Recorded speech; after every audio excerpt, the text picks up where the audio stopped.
Bienvenue sur la chaîne Livre Audio Français Complet. Pensez à vous abonner pour ne pas rater les épisodes prochains. Derry, premier intermède. Combien dieux humains ont-ils jeté un regard furtif sur leur anatomie la plus secrète au cours des ans? Clive Barker, Books of Blood. L'extrait ci-dessous, comme tous ceux qui portent le titre d'intermède, est tiré de Derry, Histoire cachée d'une ville, de Michael Hanlon.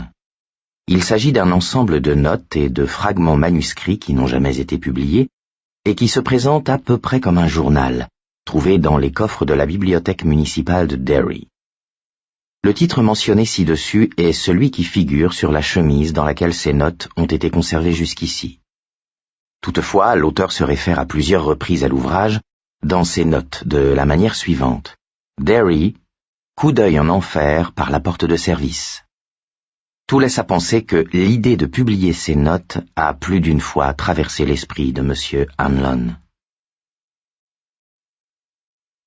Le 2 janvier 1985. Toute une ville peut-elle être hantée? Hantée, de la même manière que l'on dit que des maisons le sont. Il ne s'agit pas seulement d'un bâtiment de cette ville, ni d'un pâté de maison ou d'une rue, ni d'un unique terrain de basket au milieu d'un parc de poche dont le panier se détacherait, en haut de son poteau, comme un incompréhensible et sanglant instrument de torture dans le soleil couchant. Non, pas une simple zone, mais tout. L'ensemble. Est-ce possible? Écoutez. Hanté. Visité par des fantômes, des esprits. Petit Robert. Hantise. Caractère obsédant d'une idée, d'une pensée, d'un souvenir, dont on ne parvient pas à se libérer. Petit Robert. Hanté. Fréquenter habituellement, en parlant des esprits, des fantômes, mais aussi fréquenter un lieu de manière habituelle. Il existe également un vieux substantif oublié, une hante, endroit où les animaux se nourrissent. Qu'est-ce qui vient se nourrir à Derry? Qu'est-ce qui se nourrit de Derry? Voyons, il y a quelque chose de fascinant. J'ignorais qu'il était possible pour un homme d'être aussi terrorisé que je le suis depuis l'affaire Adrian Mellon, et de continuer à vivre, et même à fonctionner. C'est comme si j'étais devenu le personnage d'une histoire. Or tout le monde sait qu'en principe on éprouve une telle peur qu'à la fin de l'histoire, quand la chose venue des ténèbres jaillit des boiseries pour venir reprendre des forces, en vous dévorant bien sûr, en nous dévorant. Mais si je suis dans une histoire, il ne s'agit pas de l'un des classiques de l'épouvante signé Poe, Lovecraft ou Bradbury. Si je ne sais pas tout, voyez-vous, je suis loin d'être totalement ignorant. Je ne m'y suis pas mis après avoir lu dans le Derry News, un jour de septembre dernier, le compte-rendu des auditions préliminaires du jeune Unwin, même si c'est cela qui m'a fait penser que le clown était peut-être de retour. Le clown qui a assassiné George Denbrough. Non, c'est vers 1980 que je m'y suis mis. Comme si quelque chose qui sommeillait en moi venait de se réveiller, averti que le temps du retour de ça pouvait bien être proche. Quel quelque chose? Le veilleur, je suppose. À moins que ce ne soit la voix de la tortue. Oui, je crois plutôt que c'était elle. Je sais que c'est ce qu'aurait pensé Bill Denbrough. J'ai découvert des histoires d'horreur anciennes dans de vieux livres, lu des informations sur d'anciennes atrocités dans de vieux journaux, avec constamment au fond de mon esprit ce grondement de coquillage, chaque jour un peu plus fort, annonciateur de force montant en charge, et avec l'impression aussi de sentir l'âcre odeur d'ozone de la foudre à venir. J'ai commencé alors à prendre des notes pour un livre que je ne vivrai pas assez longtemps pour écrire. Et en même temps, ma vie continuait son train-train. À l'un des niveaux de mon esprit, je cohabitais, et cohabite toujours, avec les horreurs les plus grotesques, les plus délirantes. À un autre, je continue de mener l'existence ordinaire d'un bibliothécaire de petite ville. Je remets des livres à leur place, j'établis les cartes des nouveaux adhérents, J'éteins les lecteurs de microfilms laissés branchés par des gens négligents. Je plaisante avec Carol Danner sur le plaisir que j'aurais à accoucher avec elle, et elle me répond sur le même ton qu'elle aussi, ça lui ferait plaisir. Mais nous savons l'un et l'autre qu'elle plaisante, et moi pas, comme nous savons qu'elle ne restera pas bien longtemps dans un trou comme Derry, alors que moi j'y vivrai jusqu'à ma mort, à rapetasser les pages déchirées des revues, à siéger à la commission mensuelle des acquisitions, ma pipe à la bouche et une pile du journal des bibliothèques à portée de la main, m'éveillant au milieu de la nuit, les poings écrasés contre ma bouche pour étouffer un hurlement. Erronées les conventions gothiques du genre. Mes cheveux ne sont pas devenus blancs, je ne suis pas somnambule, je ne tiens pas de propos sibyllins et ne porte pas de gris-gris sur moi. Je crois que je ris un peu plus fréquemment, c'est tout, d'un rire qui sonne un peu trop aigu et bizarre sans doute, car parfois les gens me jettent des regards curieux. Une partie de moi-même, celle que Bill appellerait la voix de la tortue, me dit que je devrais tous les contacter, ce soir. Mais en suis-je absolument certain actuellement? Non. Bien sûr que non. Mais Seigneur, ce qui est arrivé à Adrian Mellon ressemble tellement à ce qui est arrivé à George, le frère de Bill LeBeg, à l'automne 1957. Si ça a recommencé, je les appellerai, il le faut. Mais pas maintenant. C'est trop tôt de toute façon, les choses avaient débuté lentement la dernière fois, pour ne devenir sérieuses que pendant l'été 1958. J'attends donc, et je remplis cette attente avec des mots dans ce carnet, ou en contemplant, dans un miroir, l'étranger que l'enfant est devenu. L'enfant avait une expression studieuse et timide. Le visage de l'homme est celui d'un employé de banque dans un western, le type qui n'a même pas une réplique à donner, celui qui lève les mains et prend un air terrorisé quand les bandits attaquent. Et si le scénario prévoit que quelqu'un doit être abattu par les méchants, ce sera lui. Toujours le même. Ce bon vieux Mike. Le regard un peu fixe peut-être et les paupières légèrement gonflées à cause d'un sommeil perturbé. Mais pas au point qu'on le remarque. À moins de le regarder de très près, à la distance du baiser, distance à laquelle je ne me suis pas trouvé depuis longtemps. En me jetant un simple coup d'œil, on pourrait se dire « Voilà quelqu'un qui lit trop ». Mais c'est tout. Peu de chance de deviner le combat auquel se livre actuellement l'employé de banque au visage timide. Combat pour tenir, pour ne pas devenir fou. Si je donne ces coups de téléphone, cela pourra signifier la mort pour certains. Ce n'est là qu'une des choses que je dois envisager lors de ces nuits interminables, quand le sommeil ne vient pas, et que je reste allongé dans mon pyjama de flanelle bleue, les lunettes soigneusement repliées sur la table de nuit, à côté du verre d'eau, mis là au cas où je me réveillerais en ayant soif. Étendu dans le noir, je le bois, à petites gorgées, et me demande de quoi ils se souviennent exactement. J'ai parfois la conviction qu'ils ne se souviennent de rien, parce qu'ils n'ont aucun besoin de se souvenir. Je suis le seul à entendre la voix de la tortue, le seul qui se rappelle, car je suis le seul à être resté ici, à Derry. Et comme ils se sont dispersés aux quatre vents, ils n'ont aucun moyen de savoir que leur existence ont suivi des chemins parallèles. Les faire revenir, le leur montrer, oui, cela pourrait tuer l'un d'entre eux. Ou même tous. C'est pourquoi j'y pense sans cesse. Je pense sans cesse à eux, dans un effort pour les voir comme ils étaient, et comme ils doivent sans doute être maintenant, pour déterminer lequel d'entre eux est le plus vulnérable. Richie Tosier, la grande gueule, me dis-je parfois. C'était lui que Chris, Huggins et Bowers semblaient attraper le plus souvent, en dépit de l'obésité de Ben. C'était Bowers que Richie redoutait le plus, que nous redoutions tous le plus, mais les autres arrivaient aussi à le terroriser complètement.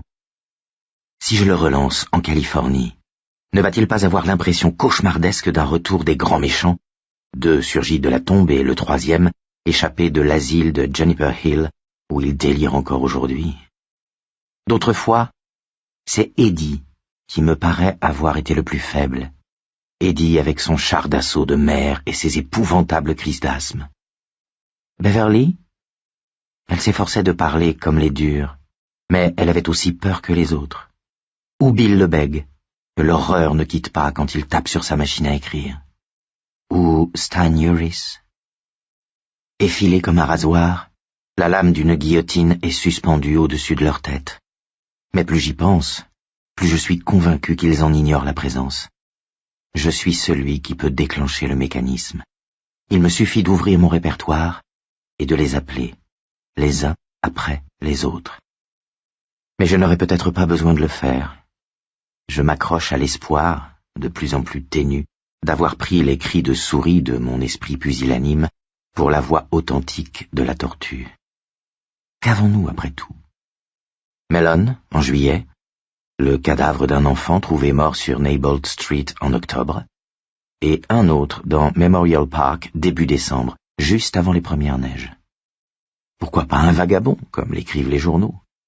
Ou un cinglé qui aurait depuis quitté Derry, ou se serait supprimé lui-même, pris de remords ou de dégoût, comme l'aurait fait le véritable Jack l'Éventreur d'après certains livres. Peut-être.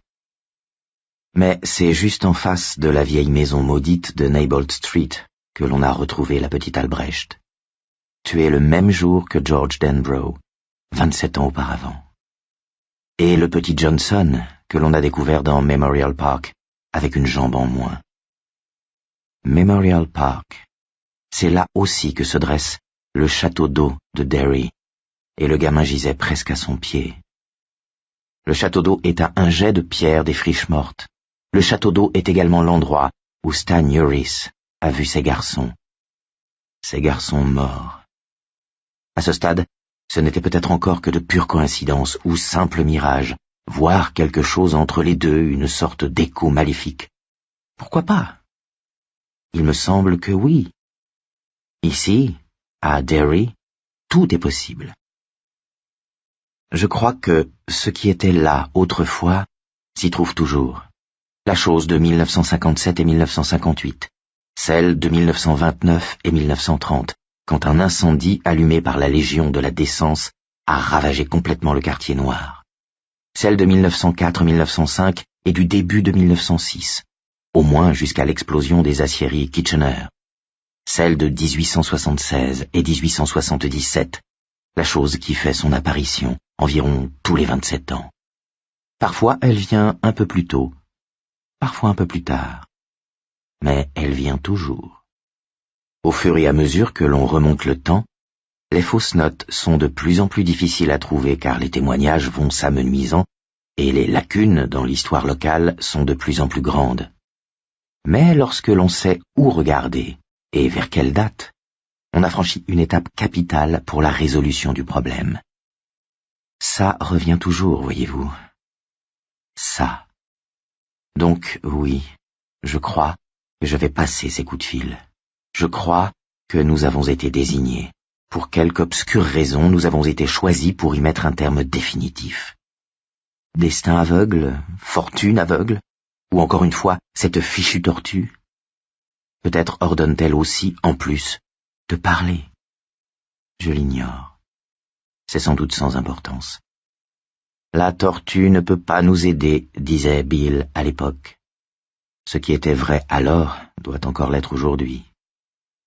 Je nous revois, debout dans l'eau, nous tenant par la main, faisant le serment de revenir si jamais ça recommençait.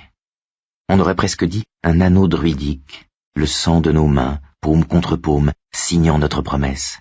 Un rituel peut-être aussi ancien que l'humanité elle-même, un moyen mystérieux de puiser à la source de tout pouvoir, celle qui court, souterraine, aux limites de ce que nous savons et de ce que nous soupçonnons. Car les similitudes... Mais voici que je fais mon Bill Denbrough, rabâchant comme lui bégayait, revenant toujours sur les mêmes choses, à savoir quelques faits et quantité de suppositions déplaisantes, et plutôt brumeuses, qui prennent un caractère de plus en plus obsessionnel à chaque paragraphe. Malsain, inutile, et même dangereux. Mais il est tellement pénible d'attendre les événements. En principe, ce carnet de notes a pour but de dépasser cette obsession en élargissant mon champ d'observation. Après tout, il ne s'agit pas seulement de l'histoire de 7 mômes, tous plus ou moins malheureux, rejetés par leur père et ayant dérapé dans un cauchemar pendant un été caniculaire, alors qu'Eisenhower était encore président. Si vous voulez, c'est une tentative pour faire prendre du champ à la caméra, afin qu'elle englobe toute la ville, ce lieu où près de 35 000 personnes travaillent, mangent, dorment, copulent, font leurs courses, circulent, déambulent, vont à l'école ou en prison, et d'où, parfois, ils disparaissent dans les ténèbres. Pour savoir ce qu'est un lieu, je crois sincèrement qu'il faut savoir ce qu'il fut. Et si je devais absolument préciser le jour où tout a commencé pour moi, je désignerais celui au printemps 1980 où je rendis visite à Albert Carson, mort l'été dernier à 91 ans, chargé d'an comme d'honneur. Il était resté bibliothécaire en chef de 1914 à 1960, une durée incroyable, mais il était lui-même incroyable, et personne ne me paraissait mieux placé que lui pour me dire par où commencer mes recherches historiques. L'entrevue eut lieu sous son porche, où il répondit à mes questions d'une voix éraillée, car il luttait déjà contre le cancer de la gorge qui a fini par l'emporter. « Il n'y en a pas un seul qui vaut tripette, comme vous le savez fort bien. »« Alors par où dois-je commencer ?»« Commencer quoi, au nom du ciel ?»« Mes recherches sur l'histoire de la région, de la commune de Derry. »« Ah bon ? Il faut partir de Frick et de Michaud. Ils passent pour être les meilleurs. » « Et une fois que je les aurai lus ?»« Lus ? Seigneur, non, jetez-les à la corbeille à papier. C'est ça votre première étape. Ensuite, lisez Budinger. Bronson Budinger était un chercheur lamentable qui souffrait d'une gaphomanie incurable, si la moitié de ce que j'ai entendu dire est vrai. Mais quand il s'agissait de Derry, il s'en sortait mieux. Presque tous les faits qu'il rapporte sont faux, mais il a tout faux avec le juste sentiment des choses, Hanlon. Je ne pus m'empêcher de rire, et Carson sourit de ses lèvres gercées, un accès de bonne humeur qui avait quelque chose d'un peu effrayant. Il avait l'air d'un vautour qui monte une garde joyeuse autour d'un animal fraîchement abattu, attendant qu'il soit décomposé à point avant de le déguster. Quand vous en aurez terminé avec Budinger, lisez Ives. Notez tous les gens à qui il a parlé. Sandy Ives est toujours à l'université du Maine, folkloriste. Après l'avoir lu, allez le voir. Payez-lui le restaurant. À votre place, je l'amènerai à l'Orinoca, parce que le service n'en finit pas. Pressez-le à mort. Remplissez votre carnet de noms et d'adresses. Parlez aux anciens qu'il a connus. De ceux qui sont encore en vie, on n'est pas très nombreux. Et soutirez-leur d'autres noms. À ce moment-là, vous aurez toutes les cartes en main, si vous êtes aussi malin que je le crois.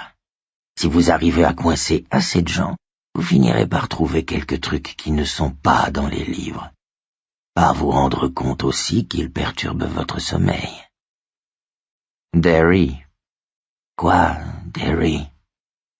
Quelque chose ne colle pas à Derry, n'est-ce pas? Ne colle pas? Rétorqua-t-il de sa voix faible et râpeuse. Qu'est-ce que ça veut dire, coller?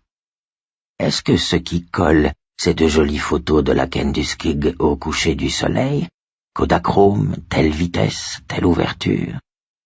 Dans ce cas, tout colle à Derry, car de belles images comme ça, il y en a à la douzaine.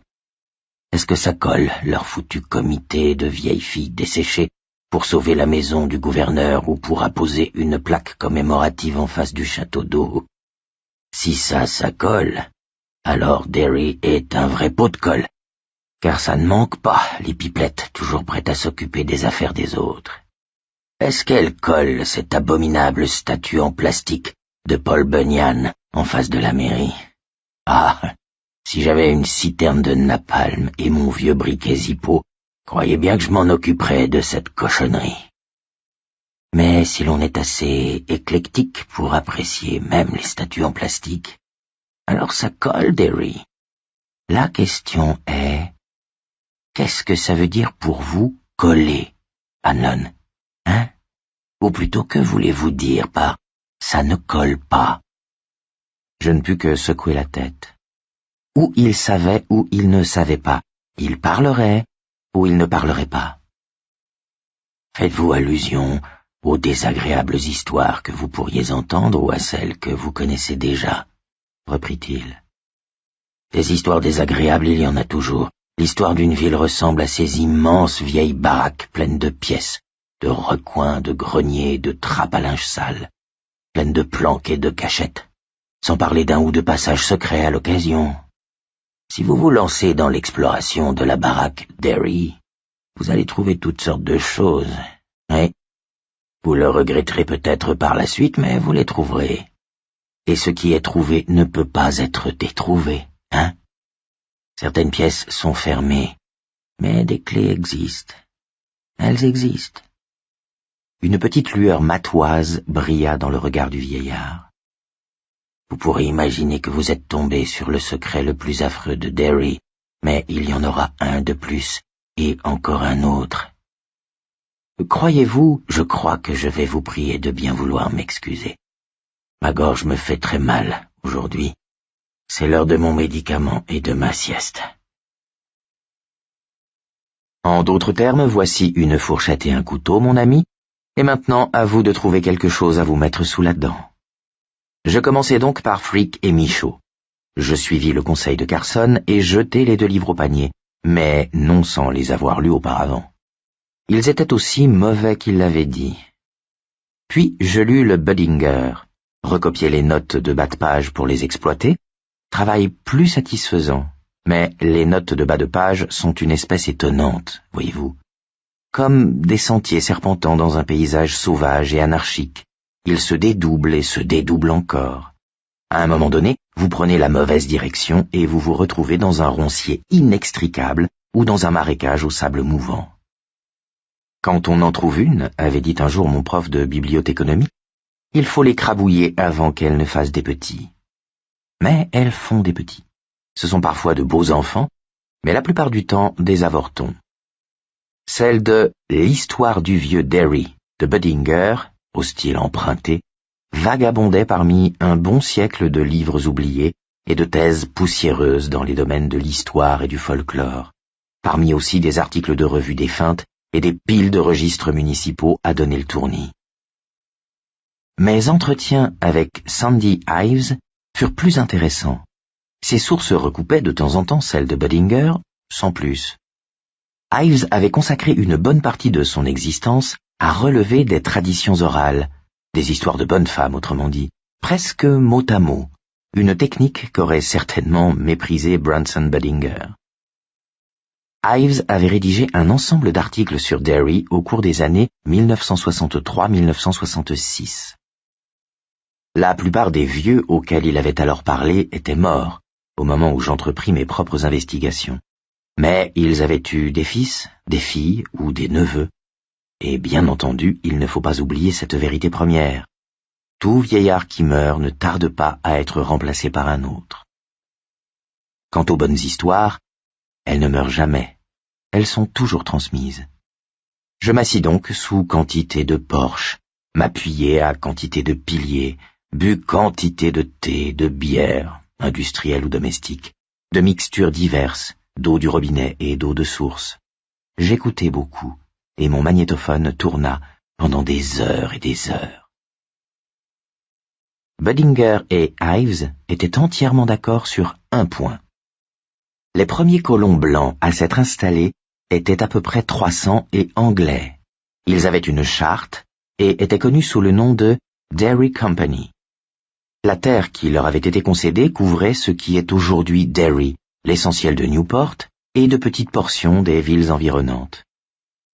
Et, en l'an 1741, tout le monde disparut de la commune de Derry.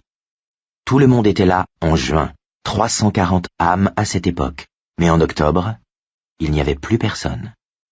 Le petit village de maisons de bois devint complètement désert. L'une d'elles, qui se dressait à peu près à l'emplacement actuel du carrefour de Witcham et de Jackson Streets, avait entièrement brûlé. Michaud tient pour acquis que tous les villageois ont été massacrés par les Indiens, mais, en dehors de la maison incendiée, rien ne vient étayer cette thèse. Il est plus vraisemblable qu'un poêle mal réglé ait communiqué le feu à la maison. Douteux ce massacre par les Indiens. Pas d'ossements, pas de cadavres. Une inondation? Pas cette année. Une épidémie? Pas la moindre trace dans les autres villes de la région. Les gens ont purement et simplement disparu. Tous. Tous les 340. Sans laisser un seul indice. À ma connaissance, il n'y a qu'un cas vaguement semblable dans toute l'histoire américaine, celui de la disparition des colons de l'île de Roanoke en Virginie. Tous les écoliers en ont entendu parler, mais qui est au courant de l'affaire de Derry? Pas même les gens qui y habitent, dirait-on. J'ai interrogé là-dessus plusieurs étudiants, tous inscrits au cours d'histoire du Maine. Ils ne savaient rien. J'ai ensuite vérifié le texte « Le Maine, autrefois et maintenant ». L'index comporte un peu plus de 40 entrées à Derry. La plupart se rapportent à la vague de prospérité liée à l'exploitation du bois. Pas un mot sur la disparition des premiers colons. Et néanmoins, comment le qualifierais-je? Ce silence cadre avec le reste du tableau. Une sorte de mur de silence entoure bien des choses qui se sont passées ici. Et cependant, les gens parlent. J'imagine que rien ne peut les en empêcher, mais il faut écouter attentivement, ce qui est un talent rare. Je me flatte de l'avoir développé chez moi au cours des 4 dernières années. Un vieil homme m'a parlé de sa femme, qui avait entendu des voix qui s'adressaient à elle par la bonde de son évier au cours des 3 semaines qui précédèrent la mort de leur fille, au tout début de l'hiver 1957-1958. Cette fillette fut l'une des premières victimes de la vague de meurtres qui avait commencé avec George Denbrough et ne prit fin qu'au cours de l'été suivant. Une vraie cacophonie, elle jacassait tout en même temps, me dit-il.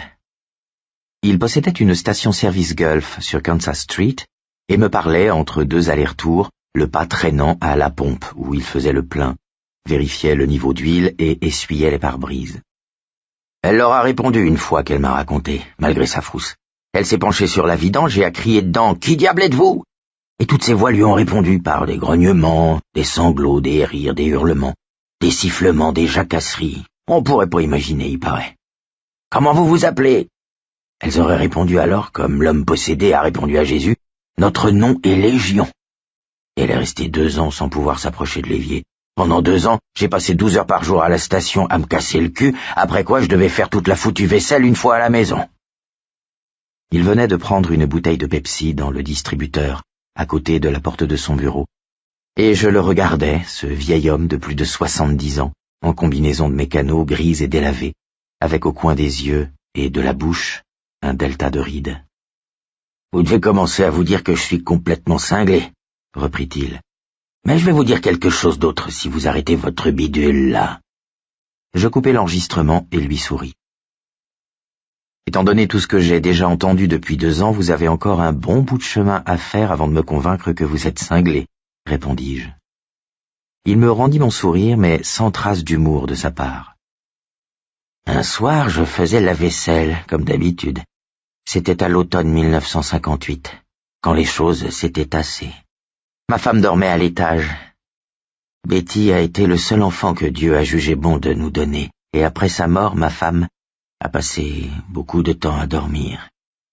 Bon, je retire la bonde et l'eau commence à couler dans la vidange. Vous connaissez le bruit que font les eaux bien savonneuses quand elles s'écoulent, une sorte de bruit de succion. C'était ce bruit que j'entendais sans y prêter attention. Je me disais que j'allais sortir couper un peu de bois pour le feu dans l'appentis, et quand le bruit s'est calmé, j'ai entendu la voix de ma fille qui venait de là-dedans, qui riait dans cette saloperie de tuyau. Ouais, quelque part dans le noir, elle riait. Sauf qu'on aurait plutôt dit qu'elle criait, si l'on faisait un peu attention. Ou les deux. Elle criait et riait dans les tuyaux. Jamais je n'avais entendu quelque chose comme ça. Peut-être que je l'ai seulement imaginé, peut-être. Mais je ne crois pas. Il me regarda et je lui rendis son regard. La lumière qui tombait par les vitres sales lui faisait un visage marqué par les années, lui donnait l'air aussi vieux que Mathusalem. Je me souviens avoir ressenti une impression de froid, de grand froid à cet instant. « Vous croyez que je raconte des blagues ?» me demanda le vieil homme, qui devait avoir à peine plus de 45 ans en 1957, et auquel Dieu n'avait donné que 7 enfants. Une fille, Betty Ripsom, trouvée éventrée, raidie par le froid, tout au bout de Jackson Street, juste après les fêtes de Noël. « Non, » répondis-je, « je ne crois pas que vous me racontiez de blagues, monsieur Ripsom. »« Et vous dites la vérité, vous aussi, » remarqua-t-il avec une note d'émerveillement. « Ça se lit sur votre visage. » Je crois qu'il s'apprêtait à m'en dire davantage, mais une voiture entra dans la station et roula sur le fil qui déclenchait la sonnerie stridente du signal, au-dessus de nous. Nous sursautâmes, tous les deux, et je laissai échapper un petit cri. Ripsom se leva et se dirigea de son pas lent vers la voiture, tout en s'essuyant les mains avec un vieux chiffon. Lorsqu'il revint, il me jeta le regard peu amène qu'il devait réserver aux intrus qui ne lui inspiraient pas confiance. Je le saluai et pris congé. Budinger et Ives étaient d'accord sur un second point. Quelque chose ne collait pas à Derry. Quelque chose n'avait jamais collé. Je vis Albert Carson pour la dernière fois quelques mois avant sa mort. L'état de sa gorge avait empiré.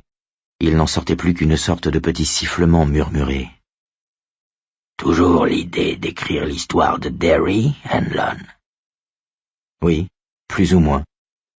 Je n'avais évidemment jamais envisagé de rédiger une histoire de la commune, pas exactement. Et je crois qu'il s'en doutait. « Cela vous prendra 20 ans, susurra-t-il, et personne ne la lira. Personne ne voudra la lire. Laissez tomber, Hanlon. » Il se tut quelques instants, puis ajouta « Budinger a fini par se suicider au fait. Le saviez-vous » Bien entendu, je le savais. Mais seulement parce que les gens parlent et que j'avais appris à écouter. L'article du Derry News parlait d'un accident mortel dû à une chute, et indéniablement, Brunson Budinger avait fait une chute. Mais, avait oublié de préciser le journal, il était tombé d'un tabouret avec un nœud coulant autour du cou. « Vous êtes au courant pour le cycle ?» Je le regardai très surpris. « Eh oui, » murmura Carson. « Tous les 26 ou 27 ans. Budinger savait, lui aussi, comme beaucoup d'anciens. Sauf que s'il y a une chose dont ils ne veulent pas parler, c'est bien de ça, même si vous les faites picoler. Laissez tomber, Hanlon. » Il tendit vers moi une main qui se referma sur mon poignet comme une serre d'oiseau, et je crus sentir la brûlure du cancer qui lui dévorait l'organisme, se gorgeant de tout ce qui s'y trouvait encore de consommable, c'est-à-dire plus grand-chose à cette époque. Les étagères d'Albert Carson étaient presque vides. « C'est quelque chose dont vous ne devez pas vous mêler, Michael. Il y a à Derry des choses redoutables. Laissez tomber. Laissez tomber. » « Je ne peux pas. »« Alors, soyez prudent, » dit-il. J'eus soudain l'impression que les grands yeux effrayés d'un enfant me regardaient à travers le masque de ce mourant. Très prudent. Derry, ma ville natale, ainsi baptisée du nom d'un comté d'Irlande. Derry. Je suis né à l'hôpital de Derry. J'ai été à l'école élémentaire de Derry. J'ai fait mes études secondaires à Derry. Tout d'abord à la middle school de la 9e rue, ensuite au lycée de Derry.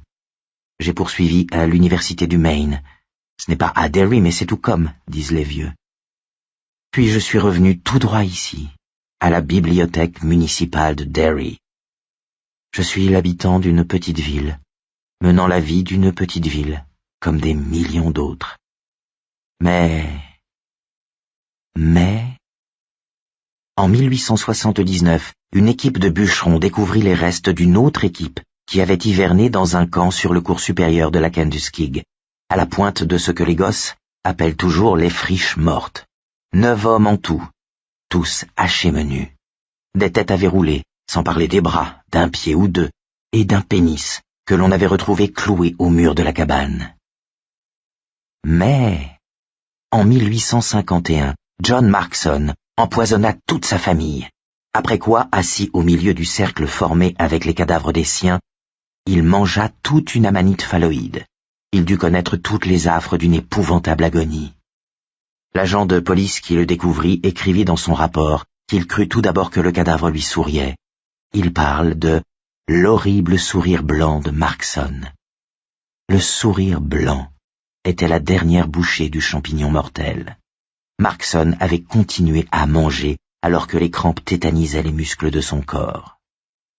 Mais, le dimanche de Pâques 1906, les propriétaires des aciéries Kitchener, qui se trouvaient sur l'emplacement actuel du nouveau et clinquant centre commercial de Derry, avaient organisé une chasse aux œufs de Pâques pour tous les enfants sages de Derry.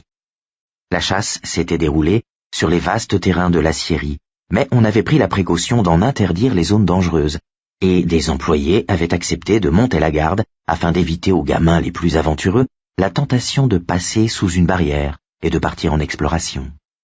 On avait dissimulé 500 œufs en chocolat, ornés de joyeux rubans de couleur, et, d'après Budinger, il y avait au moins un œuf pour chaque enfant présent. Ils couraient en riant et en poussant des cris dans le calme dominical de l'aciérie, et découvraient les œufs sous les cuves basculantes géantes, dans les tiroirs du bureau du contremaître, entre les grandes dents rouillées des roues à engrenages, à l'intérieur des moules du 2e étage. Sur les vieilles photos, ces moules avaient l'air de moules à gâteaux d'une cuisine de titan. 3 générations de Kitchener étaient présentes pour assister à ce joyeux tohu-bohu et remettre les prix à l'issue de la chasse prévue pour 4 heures, que tous les œufs eussent été retrouvés ou non. Il n'y eut jamais de remise de prix. À 3h15, l'aciérie explosa. Des décombres on retira 72 personnes avant la nuit. Le bilan final fut de 102 morts, dont 82 enfants. Le mercredi suivant, alors que la ville frappée de stupeur était encore sous le coup de la tragédie, une femme trouva la tête du petit Robert Dohey, 9 ans, accroché dans les branches d'un pommier au fond de son jardin. L'enfant avait la bouche barbouillée de chocolat et du sang sur les cheveux. 8 enfants et un adulte furent portés disparus. Ce fut la pire catastrophe dans les annales de Derry, pire encore que celle de l'incendie du Black Spot en 1930. Une catastrophe restée inexpliquée. Les 4 grands convertisseurs de l'aciérie étaient à l'arrêt. Les feux avaient été coupés et non baissés.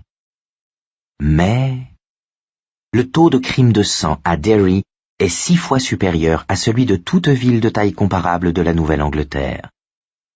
Je trouvais mes conclusions préliminaires tellement difficiles à croire que je confiai mes chiffres à un prof d'informatique du lycée qui, quand il n'était pas au clavier de son IBM, hantait la bibliothèque. Il poussa les calculs plus loin en ajoutant une douzaine de petites villes de plus à son échantillon et me fit cadeau d'un graphique tracé à l'ordinateur où l'on voyait le trait qui représentait Derry dépassé du lot comme un pouce obscène. Les gens d'ici doivent avoir un caractère particulièrement ombrageux, fut son seul commentaire. Je ne répondis rien. Si je l'avais fait, j'aurais pu lui dire que quelque chose avait forcément un caractère fort ombrageux à Derry. Ici, à Derry, on compte entre 40 et 60 disparitions d'enfants inexpliquées par an. La plupart sont des adolescents. On les classe comme fugueurs. Je suppose que dans le lot, il doit bien y en avoir quelques-uns. Et pendant ce que Carson aurait sans aucun doute appelé le temps fort du cycle, le taux de disparition augmente dans des proportions vertigineuses. En 1930, par exemple, l'année de l'incendie du quartier noir, on a compté plus de 170 disparitions d'enfants à Derry.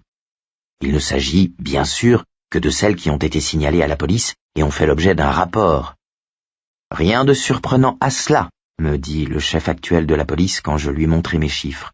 C'était la crise, la plupart des gens devaient probablement en avoir marre de bouffer des patates à l'eau ou de crever de faim chez eux, alors ils se sont cassés pour aller tenter leur chance ailleurs. Pendant l'année 1958, ont été signalées les disparitions de 127 enfants âgés de 3 à 19 ans dans la ville de Derry. A-t-on observé une crise en 1958 ? ai-je demandé au chef Rademacher. Non, me répondit-il. Mais les gens bougent beaucoup, les mômes en particulier ont des fourmis dans les jambes, une engueulade avec ces vieux parce qu'ils rentrent trop tard après une boum et hop, plus personne. Je montrai alors au chef Rademacher la photo de Chad Lowe, qu'avait publié le Daily News en avril 1958. Croyez-vous que celui-ci soit parti de chez lui après une engueulade avec ses parents parce qu'il était en retard? Il avait 3 ans et demi quand il a disparu de la circulation. Rademacher me lança un regard qui me rappela celui du pompiste et me dit qu'il avait pris le plus grand plaisir à notre entretien, mais que si je n'avais rien d'autre à lui demander, il avait du boulot. Je partis. Hanté. Hanté. Hante. Souvent visité par les fantômes ou les esprits, comme dans la tuyauterie sous l'évier. Réapparition fréquente ou régulière, comme tous les 25, 26 ou 27 ans. Un endroit où se nourrissent les animaux, comme dans les cas de George Denbrough, Adrian Mellon, Betty Ripsom, la fillette des Albrecht, le garçon des Johnson. Un endroit où se nourrissent les animaux. Oui, c'est ça ma hantise. S'il se passe quoi que ce soit de nouveau, quoi que ce soit, je décrocherai le téléphone, il le faudra. En attendant, il me reste mes suppositions, mon repos compromis et mes souvenirs, mes maudits souvenirs. Oh, et j'ai encore autre chose. Ce carnet de notes, non, mon mur des lamentations. Et me voilà assis, ici, pris d'un tel tremblement que c'est à peine si je peux écrire. Assis, ici, dans la bibliothèque désertée après la fermeture, à écouter les faibles craquements en provenance des sombres allées de livres, et à surveiller les ombres projetées par la faible lumière des globes jaunes, afin d'être bien sûr qu'elles ne bougent pas, qu'elles ne changent pas. Assis, ici, à côté du téléphone, poser la main dessus, le soulever, appuyer sur les touches qui me mettraient en contact avec tous les autres, mes vieux copains. Nous sommes allés loin ensemble. Ensemble, nous sommes descendus dans les ténèbres. Pourrions-nous échapper une seconde fois à ces ténèbres? Je ne crois pas. Dieu fasse que je n'ai pas à les appeler. Seigneur, je t'en prie. Deuxième partie, juin 1958. Je me demande parfois ce que je vais bien pouvoir faire. Il n'y a aucun remède à un cafard d'été. Eddie Cochrane. Chapitre 4. Ben Hanscom prend une gamelle. 1. Vers 23h45, l'une des hôtesses de la classe affaires du vol 41 de United Airlines, Omaha, Chicago, reçoit un choc considérable. Elle croit pendant quelques instants que l'homme installé sur le siège A1 est mort. Lorsqu'il est monté à bord, à Omaha, elle a tout de suite pensé « Oh bon sang, voilà les ennuis qui commencent, il est saoul comme un Polonais ». L'odeur de whisky qui se dégageait de lui a vaguement rappelé le nuage de poussière qui flotte constamment autour du petit garçon crasseux de la bande dessinée Peanuts. Le service en première classe la rend toujours nerveuse parce qu'on y sert de l'alcool. Elle était sûre qu'il allait demander un verre, un double probablement. Il faudrait alors se décider, le servir ou non. Sans compter que pour faire bonne mesure, le temps était à l'orage et elle était convaincue qu'à un moment ou un autre, le type, un grand maigre habillé d'un jean et d'une veste à carreaux, allait se mettre à dégueuler. Mais lors du premier service, l'homme dégingandé ne lui commande rien de plus fort qu'un verre de soda, dans les termes les plus courtois. Sa lumière d'appel reste éteinte et l'hôtesse ne tarde pas à l'oublier complètement car elle a fort à faire sur ce vol. Un vol du genre de ceux que l'on a envie d'oublier le plus vite possible. À la vérité, un vol au cours duquel on pourrait bien, si l'on en avait le temps, se poser quelques questions sur ses propres chances de survie. Le United 41 slalom entre d'horribles foyers d'orage et d'éclairs, comme un skieur chevronné descendrait une pente pleine de bosses. L'atmosphère est très agitée. Les passagers poussent des cris et lancent des plaisanteries contraintes sur les éclairs qu'ils voient brasiller entre les piliers épais des nuages qui entourent l'avion. « Dis maman, est-ce que c'est Dieu qui prend les anges en photo ?» demande un petit garçon. Et la mère, dont le teint a viré au verdâtre, est prise d'un rire nerveux. Le premier service est en fin de compte le seul du vol ce soir-là. Le signal « Attachez vos ceintures » ne s'éteint pas un seul instant. Les hôtesses restent cependant dans les allées et répondent aux appels qui carillonnent en série. « Ralph a du boulot ce soir », lui dit une collègue en la croisant. Elle s'éloigne vers la section touristes avec une provision de sacs en papier pour les victimes du mal de l'air. Il s'agit d'un code et d'une plaisanterie. Ralph a toujours du boulot sur les vols un peu secoués. L'avion fait une embardée, quelqu'un pousse un cri retenu. L'hôtesse se tourne, une main tendue pour reprendre l'équilibre, et plonge directement son regard dans les yeux immobiles et sans vie de l'homme assis sur le siège A1. « Oh mon Dieu, il est mort !» pense-t-elle. L'alcool qu'il a bu avant d'embarquer, les trous d'air, son cœur, mort de peur. Les yeux du grand dégingandé sont posés sur elle, mais il ne la voit pas, ils ne bougent pas, ils sont parfaitement vitreux. Sans aucun doute, ce sont là les yeux d'un homme mort. L'hôtesse se détourne de ce regard affreux. Son propre cœur bat à la chamade de manière incontrôlée, elle se demande ce qu'il faut faire, comment s'y prendre, et remercie Dieu que l'homme n'ait pas de voisin prêt à se mettre à crier et à provoquer la panique. Elle décide d'en parler tout d'abord à l'hôtesse en chef, puis à l'équipage masculin à l'avant. Peut-être pourra-t-on l'envelopper dans une couverture et lui fermer les yeux. Le pilote laissera allumer le signal pour les ceintures même si le temps se calme. Comme ça, personne n'ira aux toilettes à l'avant. Et quand les autres passagers débarqueront, ils le croiront endormi. Ces idées lui traversent rapidement l'esprit et elle se tourne pour un coup d'œil de confirmation. Le regard mort et fixe est toujours posé sur elle, sur quoi le cadavre soulève son verre de soda et en prend une gorgée. À cet instant, l'avion se met de nouveau à osciller, penche, et le petit cri de surprise de l'hôtesse se perd au milieu d'autres cris de peur moins contrôlés. Les yeux de l'homme bougent, pas beaucoup, mais assez pour qu'elle comprenne qu'il est vivant et qu'il la voit. Elle pense alors, « Tiens, j'aurais juré qu'il avait 50 ans bien sonnés quand il est monté à bord, mais il en a sûrement beaucoup moins, en dépit de ses cheveux qui commencent à grisonner. » Elle se dirige vers lui, malgré les tintements impatients des appels sur le tableau derrière elle. Ralph est vraiment débordé aujourd'hui. Après un atterrissage parfait à O'Hare, les hôtesses jetteront 70 sacs. « Tout va bien, monsieur ?» demande-t-elle avec un sourire, qu'elle sent faux et réel. « À la perfection, » répond l'homme dégingandé. Elle jette un bref coup d'œil sur l'affiche au-dessus du siège et constate qu'il s'appelle Anscombe. « À la perfection, » répète-t-il. « Mais on est un peu secoué ce soir, non ? Ça doit vous empêcher de faire votre boulot.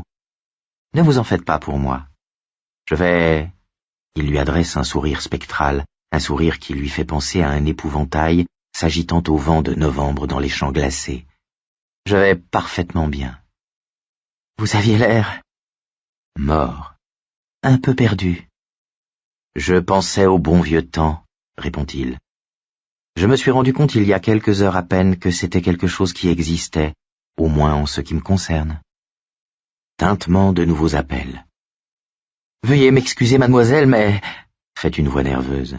« Eh bien, si vous êtes sûre que tout va bien ?» « Je pensais au barrage que nous avions construit, des amis et moi, » reprend Ben Anscombe. « Les premiers amis que j'ai eus, je crois bien.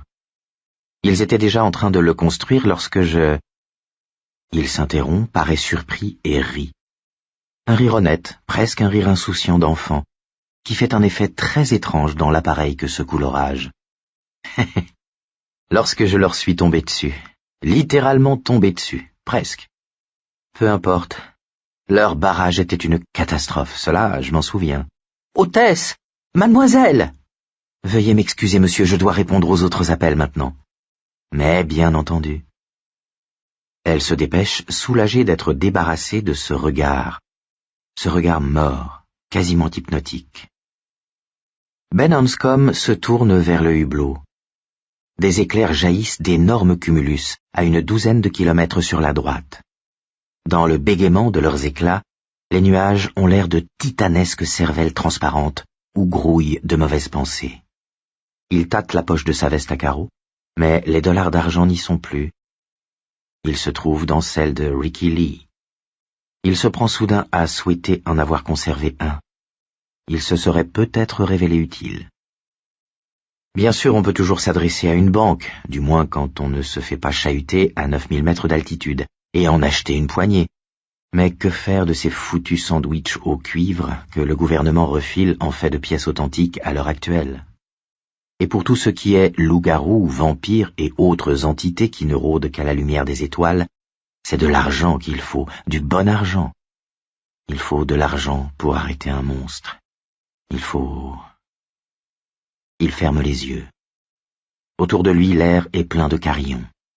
L'avion se balance et roule et tangue, et l'air est plein de carillons.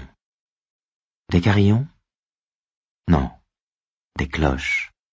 Oui, des cloches.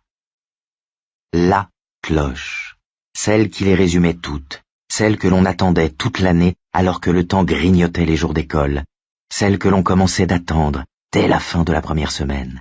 La cloche qui était synonyme de liberté, l'apothéose de toutes les cloches d'école.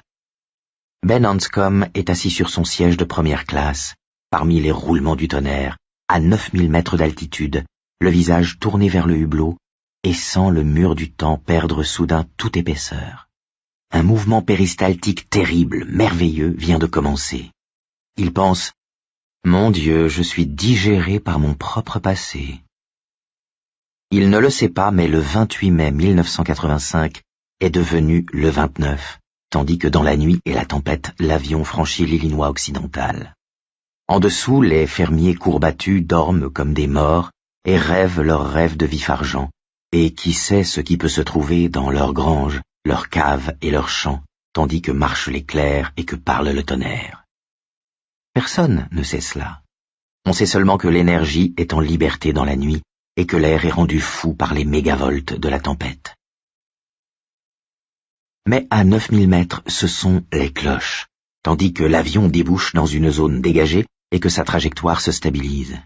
Ce sont les cloches. C'est la cloche, pendant que Ben Hanscom dort. Et pendant son sommeil, le mur qui sépare présent et passé s'effondre complètement, et il tombe en arrière à travers les années, comme un homme tombe dans un puits profond. Voyageur du temps à la Wells, peut-être, tenant dans sa chute un barreau d'échelle, tout en s'enfonçant toujours plus bas dans le pays des Morlocks, où les machines pulsent sans jamais s'arrêter dans les tunnels de la nuit. C'est 1981, puis 1971, 1969. Et soudain, voici juin 1958. Une éclatante lumière règne partout, et derrière ses paupières fermées par le sommeil, les pupilles de Ben Hanscom se contractent à l'appel du rêve, car son cerveau lui montre non les ténèbres qui recouvrent l'Illinois, mais le grand soleil d'un jour de juin à Derry, Maine, il y a de cela 27 ans. Des cloches, la cloche, l'école est... L'école est...